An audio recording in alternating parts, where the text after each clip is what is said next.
remarkable percentage of human beings are asleep, always, and many are awake. And so if the world soul is made of the collective consciousness of human beings, then it is never entirely awake.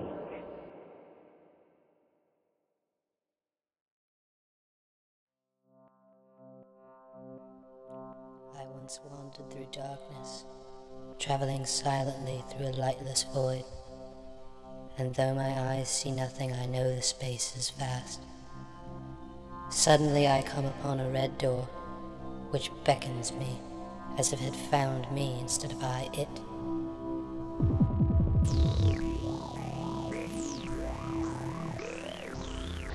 Within the door I find a large white room filled with many faces, but they are all part of the same entity. Everyone I have ever known, everyone I have ever loved, stands before me, eyes locked directly with mine. Though their faces are twisted and distorted, I recognize each person through their gaze.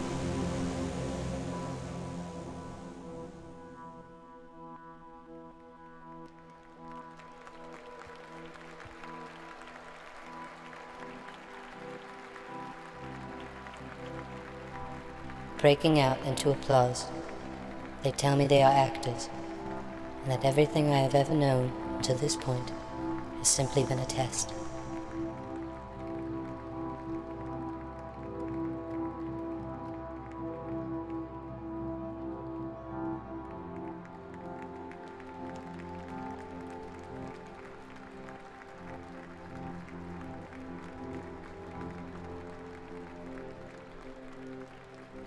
Only now are you prepared to experience life as it truly is, they say, lifting me up into the air.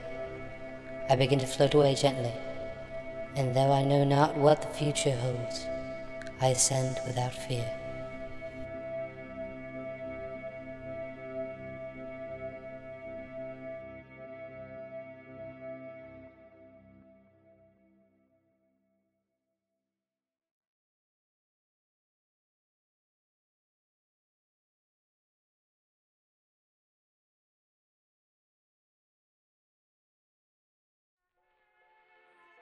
Decipher them too much.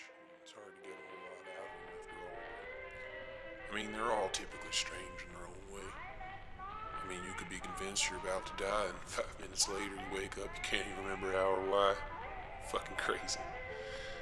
But no, I guess I haven't dreamed in a while. But one I'll never forget, as long as I live, was one I had, God, probably about 15 years ago now. So, it had been about 3 years since I had gotten out of college, and I'd slumped into this considerable depression following the death of a close friend of mine. And I guess I was sort of selfishly using tragedy to prevent myself with, well, I guess doing about damn near anything with my life. Anyway, I'd often pop in this old home video I'd shot of my friends and this kid, his name's Davey. You know, just to hear his voice and that fucking stupid laugh, he'd break out in it constantly, but my stomach would always drop when I knew he was coming into the frame. But you know, I always felt that I had to watch it, just, you know, God knows why. But 1,000 times watching it, you know, comes into the frame and staring at me with those squinted fucking eyes and says, "Oh, fuck this!" Now, I had no recollection of him saying this originally in the videotape, but I chose to ignore it. No, I mean, fuckface, you fuckface. Look at, staring at the boob tube.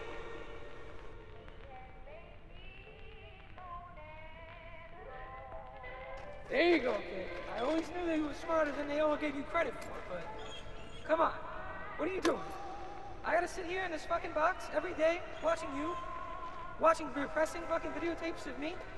It's pathetic. Pathetic, I tell you. I mean, I know that I might not have matured fully in the 20 years that I was alive, but, you know, you're acting like a fucking child. People die, people change, people leave, and they never, ever come back. And this is something that you have to get used to. Enough with the depressing semantics, though. mean, I only ever see you from inside this box here, so it's not like I know a whole lot. Wait, you seen anybody, pal? You know? Back on the horse? No?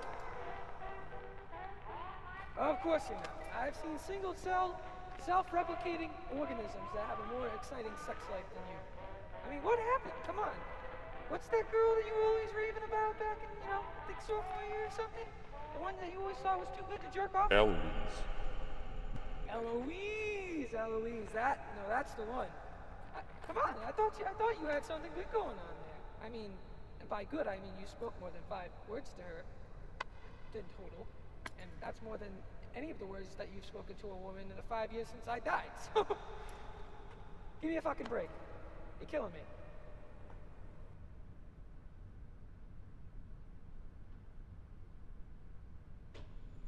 Why'd you have to go kick it in the first place? I know it wasn't your fault or nothing, but it's just so damn reckless. Enough of all that, though. I mean, this isn't about me. It's about you. And it's not about a healthy diet and your career and following your dreams. It's not about even fucking falling in love. It's about you coming to terms with the fact that you cannot lean on the crutch of loss forever, my dear friend. Oh, and sleep. Make sure you get plenty of sleep.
was 21.